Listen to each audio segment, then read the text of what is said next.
Segala puji, segala syukur, segala hormat kami panjatkan kepada Dikau Tuhan. Kami sangat-sangat bersyukur pada sore hari ini karena kami diingatkan Tuhan supaya kami tetap haus akan Engkau, haus akan firman-Mu, haus akan kasih-Mu, haus akan kuasa Roh Kudus.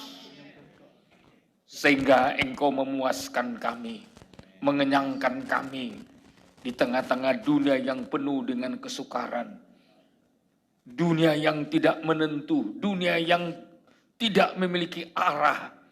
Tapi Kristus mengarahkan kami kepada kehidupan kekal yang tersedia bagi kami untuk selama-lamanya. Oleh sebab itu Tuhan berfirman-Lah, kami sudah memuji Engkau. Tiba waktunya kami mau dengar firman. Kuduskan hati kami ini. Kuduskan, lembutkan hati kami ini. Supaya firman-Mu beroleh tempat untuk mengubah kami, menyucikan, menyempurnakan kami.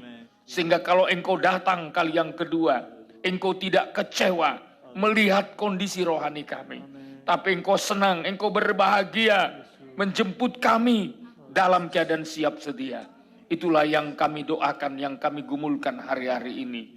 Urapi hamba-Mu cara khusus untuk menjadi saluran berkat di tengah-tengah jemaat. Semua yang hadir diberkati Tuhan. Baik saudara-saudara kami, anak-anak kami yang datang juga dari Tanjung Pinang untuk beribadah bersama di tempat ini. Berkati kehadiran mereka. Semua kami tanpa terkecuali. Di dalam nama Yesus Kristus kami bersyukur dan berdoa. Bersama kita katakan amin. Silakan duduk Bapak Ibu saudara-saudaraku yang kekasih. Saya mengucapkan selamat hari Minggu. Salam sejahtera buat kita sekaliannya. Shalom. Saya juga menyapa saudara selamat datang. Kalau ada yang baru pertama kali. Ada yang baru pertama kali ibadah. Coba lambaikan tangannya, mana tahu saya tidak bisa lihat. Berarti kalau nggak ada, semua sudah pernah hadir di tempat ini dalam ibadah kita di tempat ini. Ya, sekali lagi syukur kita bisa juga bersama dengan anak-anak kita yang datang dari Tanjung Pinang ya. Saya harap nanti sekali sebulan kita kumpul di sini. Nanti tiap minggu kita mungkin sampai akan 2 kali ibadah kita adakan di sana, saudara ya. Ya, tapi kita persiapkan dulu karena yang kita layani di sana yang sudah dilayani oleh tim kita dalam keadaan berduka saudara, karena ya keluarganya baru dipanggil Tuhan. Ya selanjutnya nanti ke depan kita akan buka ya mulai homselnya malam ya saya tentukan nanti homselnya hari Selasa di sana supaya saya bisa hadir bersama dengan saudara-saudara pada kebaktian di sana. Lalu nanti ada ibadahnya Minggu pagi. Ya kita sedang mempersiapkan karena bangunan tanah yang kita beli belum bisa kita bangun. Tapi asrama untuk putra dan putri sudah bisa ya. Saya rasa Pak Sopian udah airnya udah siap Pak. Ya sudah ya udah oke. Jadi saudara daripada kos tempat orang lain, Anda boleh ya, yang laki-laki tentunya ada 1 rumah untuk laki-laki, 1 rumah untuk perempuan, 1 rumah untuk hamba Tuhan. 2 rumah lagi untuk tempat ibadah kita, ya. Dan sebelumnya mungkin kita akan sewa dulu, ya. Sewa dulu tempat supaya artinya sambil kita ya beribadah, biar nanti kita bangunkan. Sehingga anak-anak kita juga yang kuliah dari Batam, dari Tanjung Uban ke Tanjung Pinang, semua tertampung, terpelihara rohaninya. Agar kalau Tuhan datang kembali, tidak ada yang tertinggal. Ya, itu saja tujuan kita. Dan saya yakin, ya saudara-saudara kita, khususnya tim yang sudah bergerak, saya yakin akan dipakai Tuhan untuk kemuliaan Tuhan. Ya. Tugas saudara yang pertama mengajak orang percaya. Percaya dalam hati, mengaku dengan mulut diselamatkan. Ya, jadi saudara, simple sebenarnya untuk masuk surga itu.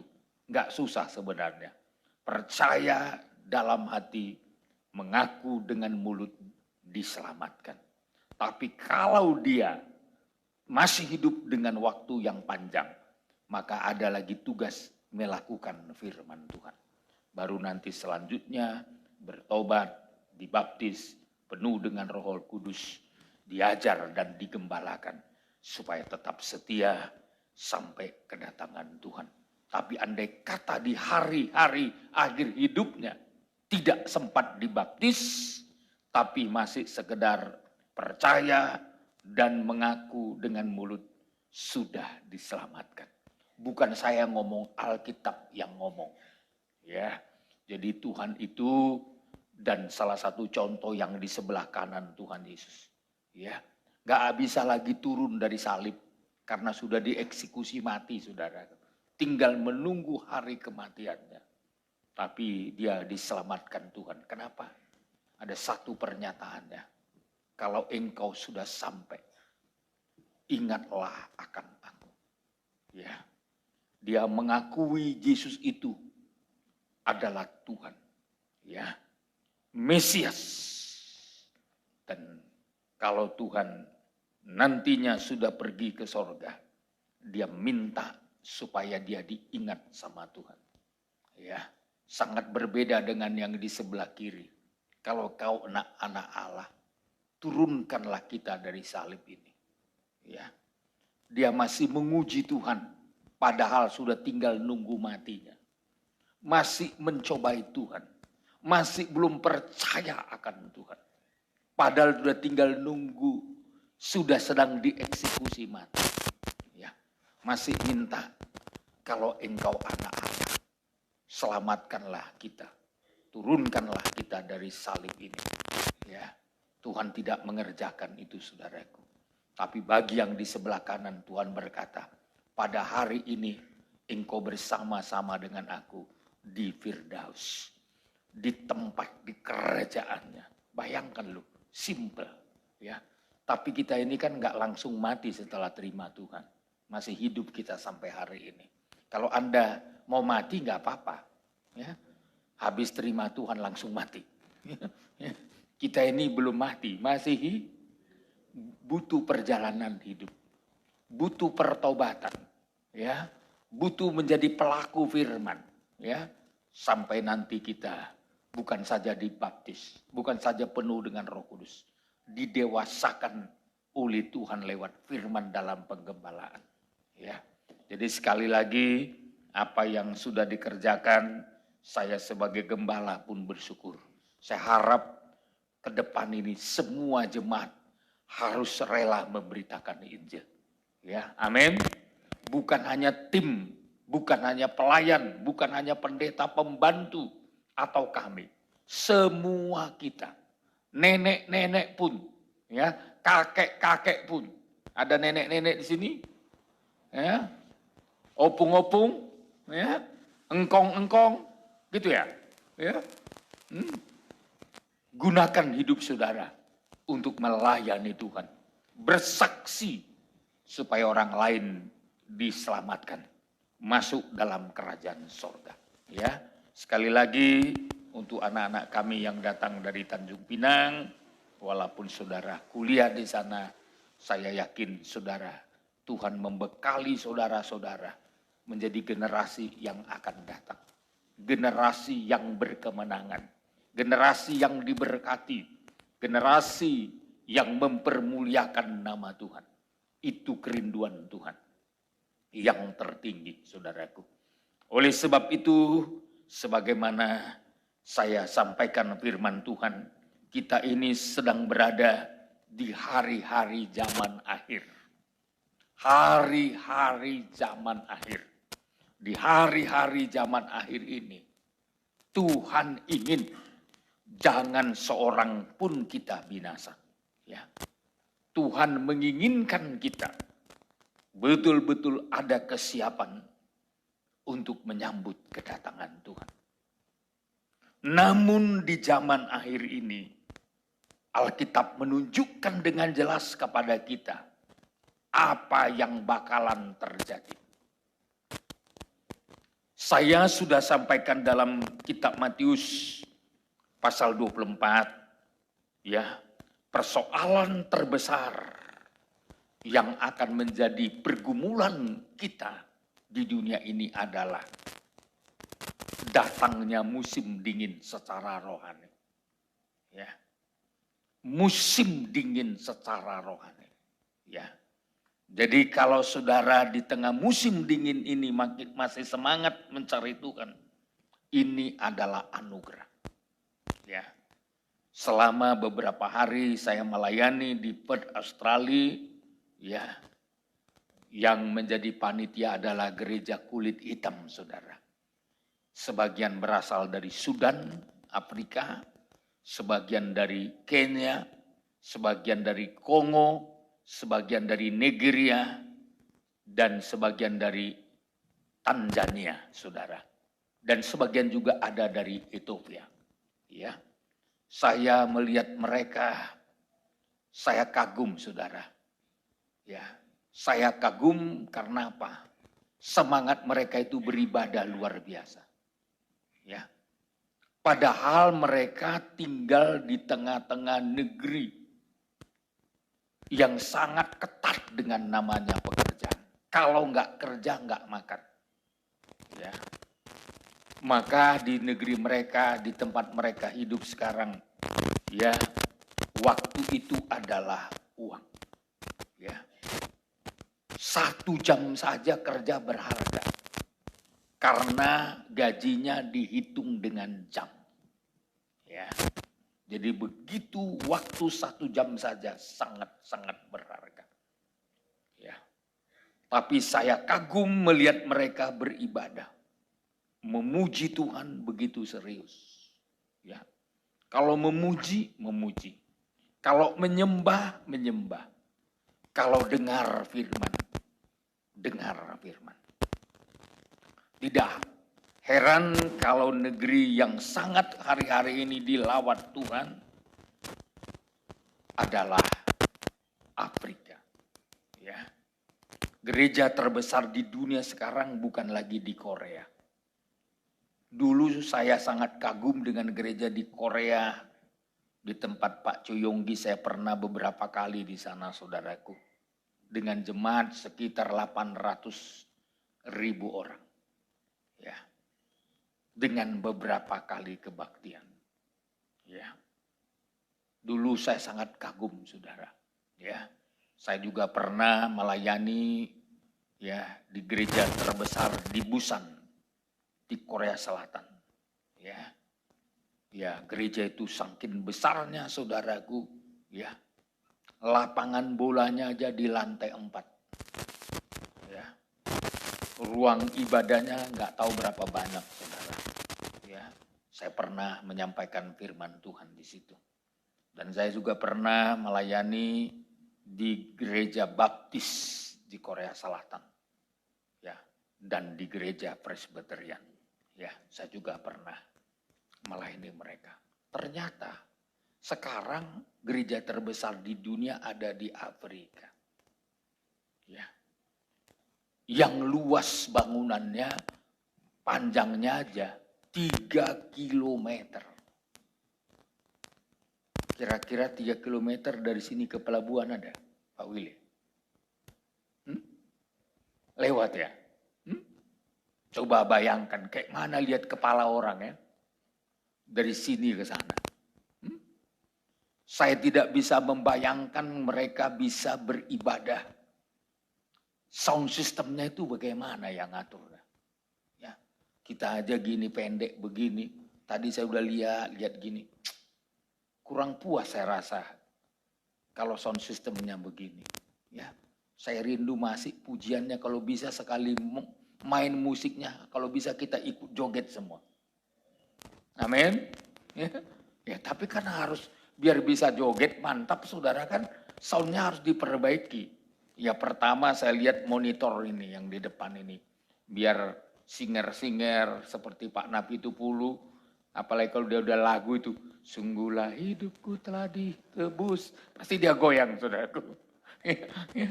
Jadi kalau monitornya mantap kan, nah, jadi saya tadi sempat doa dalam hati saya, Tuhan segera ini diganti nih monitornya. Biar singer-singer, pemain musik, WL makin semangat. Sekaligus itu, karena tembakannya saya lihat tadi ke sana, saudara. Ya, saya lihat di Australia ada loudspeaker segini lebarnya, kecil gini, ya, sekitar nggak sampai lah 1 meter, 1,5 meter. Tapi suaranya menggelegar. Kalau gedung ini pasti goncang dibuatnya. Saya pikir tadi satu di sana, satu di sini.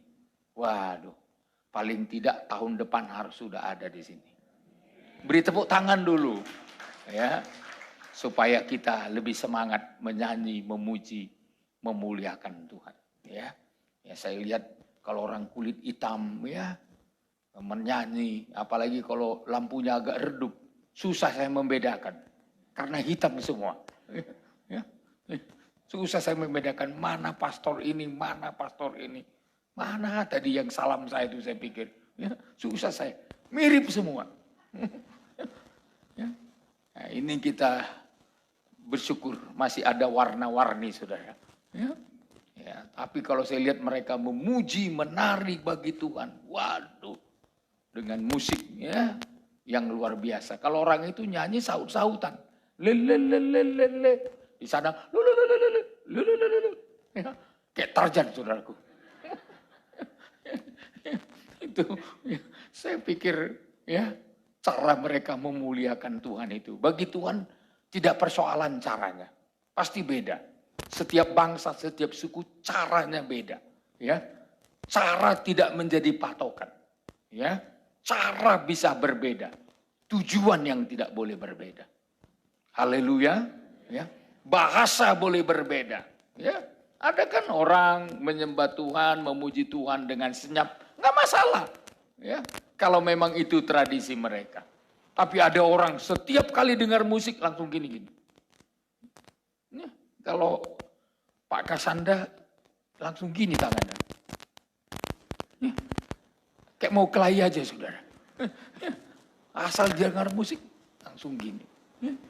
Jadi saya bikin-bikin pun gak bisa. Mau gini-gini saya bikin gak bisa. Karena saya gak biasa gitu, saudaraku. Beda dengan Pastor Ladu. Kalau Pastor Ladu gini. Kayak mau terbang, saudaraku. Udah badannya tinggi, mau terbang lagi. Untuk gak kena pelapor, saudaraku. Caranya beda. Tapi tujuannya harus tetap Yesus dimuliakan. Haleluya. Bahasanya boleh beda, tapi Yesus tetap harus dimuliakan.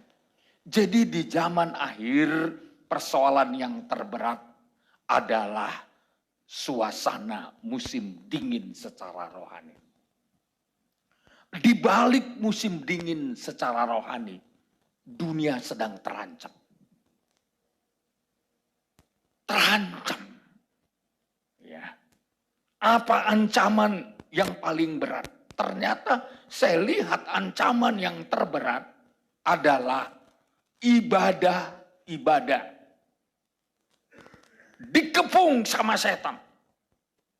Ya.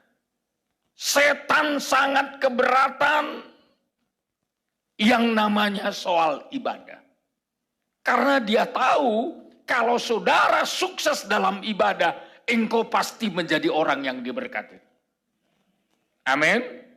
Kalau engkau sukses dalam ibadah, engkau akan menjadi orang yang dilindungi. Maka setan tahu cara untuk menghancurkan manusia akhir zaman. Ibadahnya di stop. Ibadahnya dirusak, ibadahnya dihambat.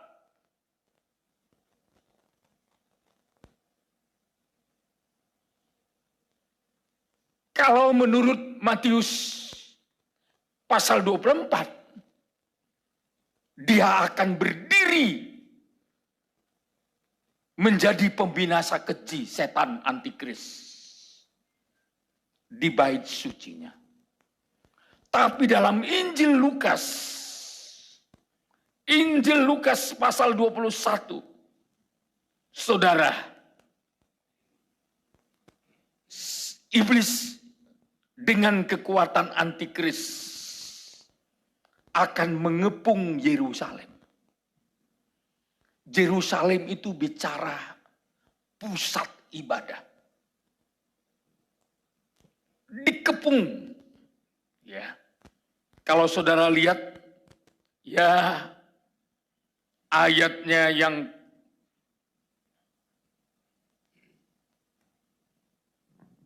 ke-7. Ayat yang ke-5 dulu, ayat 5 saja. Lukas 21 Ya. ayat 5. Ketika beberapa orang berbicara tentang bait Allah dan mengagumi bangunan itu, Terus yang dihiasi dengan batu yang indah-indah dan dengan berbagai-bagai barang persembahan, berkatalah Yesus, ya, terus apa yang kamu lihat di situ akan datang harinya di mana tidak ada satu batu pun akan dibiarkan terletak di atas batu yang lain, semuanya akan diruntuhkan. stop dulu. Sebelum diruntuhkan, di ayat 20 dikepung dulu. Ayat 20. Ayat yang ke-20. Ya. Apabila kamu melihat Yerusalem dikepung oleh tentara-tentara, ketahuilah bahwa keruntuhannya sudah dekat. Sudah dekat. Artinya kedatangan Tuhan sudah dekat. Antikris akan segera menguasai seluruh dunia. Dimulai dari ibadah. Yerusalem pusat ibadah akan berada dalam kekuasaan antikris. Dan saat itulah disebut keruntuhan. Keruntuhan. Ya. Dan pada saat keruntuhan itu saudaraku terjadi, ternyata saudara, semua yang dikagumi manusia gak ada artinya apa-apa. Apalagi kalau yang dikaguminya adalah yang jasmani. Sebab semua yang jasmani ini segera akan berlalu. Itu ditulis di ayat 5. Ayat 5 sampai ayat 6. Ya. Ayat 5 sampai ayat 6. Ketika beberapa orang berbicara tentang bait Allah dan mengagumi bangunan itu yang dihiasi dengan batu yang indah-indah dan dengan berbagai-bagai barang persembahan, berkatalah Yesus. Apa katanya ayat 6? Apa yang kamu lihat di situ akan datang harinya di mana tidak ada satu batu pun akan dibiarkan terletak di atas batu yang lain, semuanya akan diruntuhkan. Iya, semua yang dikagumi oleh manusia, semua akan diruntuhkan.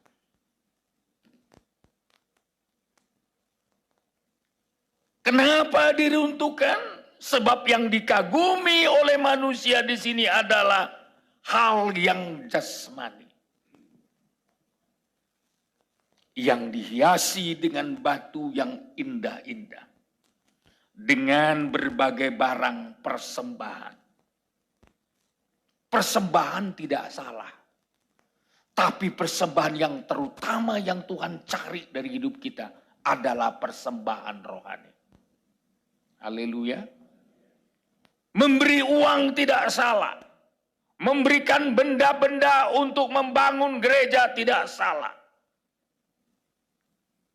Tapi bagi Tuhan, persembahan yang punya nilai tertinggi adalah persembahan rohani.